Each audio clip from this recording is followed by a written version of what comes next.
Contradaya reveals that 6 out of every 10 incoming party list representatives in the 20th Congress do not represent the marginalized. The group also flagged 40 representatives for having ties to political dynasties, big businesses, or military and police interests.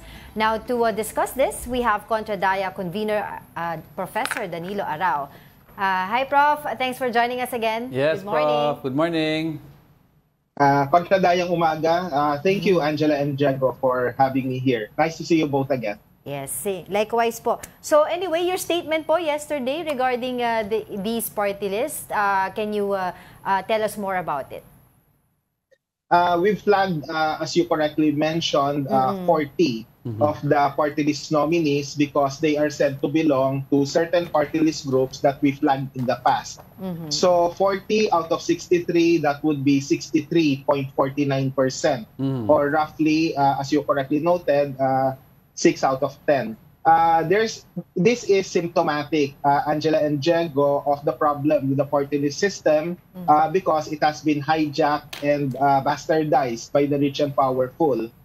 Let us stress the obvious. 63 seats, they are a minority in the House of Representatives.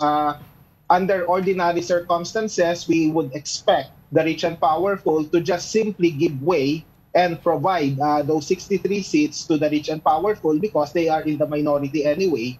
But because of greed, but because of audacity, because of impunity on their part, they decided to send a strong message to the marginalized that, okay, what is for you is also for us. So they are further consolidating their power, their wealth, and influence by hijacking the party list system, which is very, very unfortunate. Yes, Prof. So, linawin natin, no? It's the nominees mismo ang hinahabol natin. So, kasi Prof, there was, of course, you know about yung Supreme Court ruling saying na kahit may advocacy ka, pwede. Now, we were speaking yesterday to, I think, Attorney Michael Yusinko about this, and it's very gray area kasi sa Supreme Court decision about advocacy, no? Hindi naman nakadetermine kung anong advocacy. Do you plan to not challenge, but at least file to seek a remedy for this, to define what do you mean by advocacy, para pag malinaw na ako ng advocacy, di matutuntun natin kung sino talaga ang pwedeng maging nominee? Yes, there are two ways by which this can be done. One is through judicial intervention by asking the Supreme Court, for example, to review its decision way back in 2013, which opened the floodgates for the rich and powerful to make to reduce the party list system into its virtual playground. But the other option would also be legislative intervention.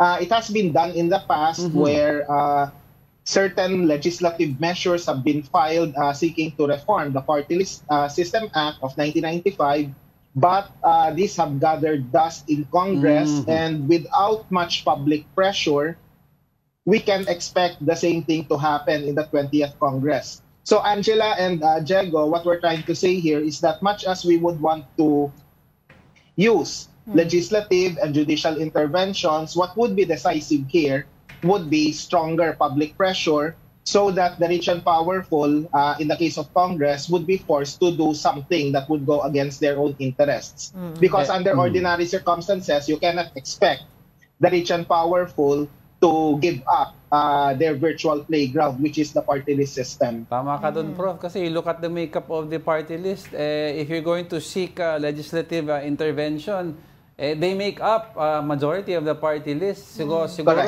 So at least siguro, are you trying to say na with public pressure, possibly in the future, may possible na magsisik kayo ng judicial intervention? Yes, both can be explored. And let me just clarify that it's not just Contradaya. There are concerned groups and individuals who share the same thing, who make the same demands. So it's possible it won't be us, but it can be done either way in the near future. What I just want to say is that we don't want to preempt whatever strategies we may have in mind. Kumbaga sa isang telenovela, abangan na lang po yung susunod na kabanata. But rest assured, what we can assure the public right now is that we would not let this pass. We will not let it go, and we will continue the fight. Right. Prof, kasi yun nga sinasabi natin, until na merong legislative measure dito, we will still abide doon sa Supreme Court ruling, yung sinasabi ng atong Paglawan versus Comelec, yung merely advocacy is enough. Pero recently may sinabi po ang Comelec saying ayuda or teleserye sounding names will no longer be allowed sa susunod na registration ng election. Do you think Comelec is doing enough po to address yung mga nakikita po natin problema, mga loopholes ng party list system natin? Okay, two important things. First, we welcome the Comelec's decision, no matter how late it may have arrived, as regards the naming or branding of certain party list groups after certain popular telenovelas or even popular government programs, especially the ones that refer to ayuda or financial assistance. However, let me just say that for Contra Daya, we do not accept the argument that we will just simply abide by the law because that is the law. Remember that the COMELEC has quasi-judicial function and it can try to interpret the law and provide an alternative reading of the law in such a way that we can protect the marginalized and underrepresented. So it can do that through certain interventions like the one that you mentioned, which was decided upon by the COMELEC a few days ago regarding the renaming. They can do that. So let me stress that particular point. Number two, much as we want an anti-dynasty law and much as we want a reformed party list system act, the COMELEC should find more creative ways by which they will make a more careful reading of the law so that the rich and powerful will not further marginalize the marginalized sectors of society, and they should benefit from the party list law, which is solely intended for them. So kumbaga, kumbaga Prof, sinasabi mo, COMELEC should try and flex its muscles muna until it is challenged. Kasi Prof, somebody raised this issue na the mere fact daw na the COMELEC is asking people na sa next time na lang hindi ko tatanggapin yung name na to. That means these supposed party lists are choosing their names kung ano yung akma sa pwedeng ipanalo. That's the mere fact na walang solid advocacy behind it, because if you have a solid advocacy, hindi ka mamimili ng name eh. You will choose a name regardless kung ano yung market reaction, kung ano yung advocacy mo. So, yung pa lang dapat hindi ba, Prof, the COMELEC should have seen that na, wait a minute, wala kang advocacy kung namimili ka ng pangalan. Yes, that's correct. And that's one way of looking at it and to criticize the COMELEC for certain inadequacies when it comes to naming. Actually, if you recall, Angela and Diego, once upon a time, the names of party list groups were alphabetical. So the numbers were not done through lottery. But what happened then? So there were party list groups that were named 1A, so that they will be on top of the list, of the ballot, yeah. That's what happened in the past. So in other words, let's try to be fair. Sometimes the COMELEC may not be able to anticipate that because there are certain nefarious characters who try to game the system, so to speak. So right now, what's being done is through lottery. If you got number one, okay, good for you. You should be lucky for this particular election cycle.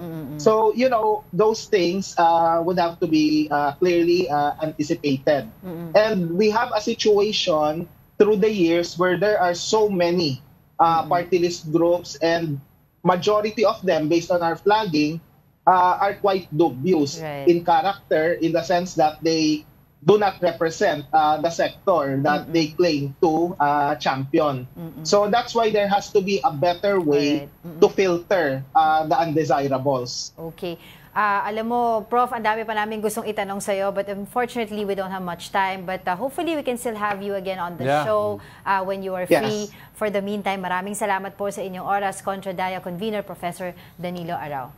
Magandang umaga. Salamat, Contra Dayang umaga sa lahat.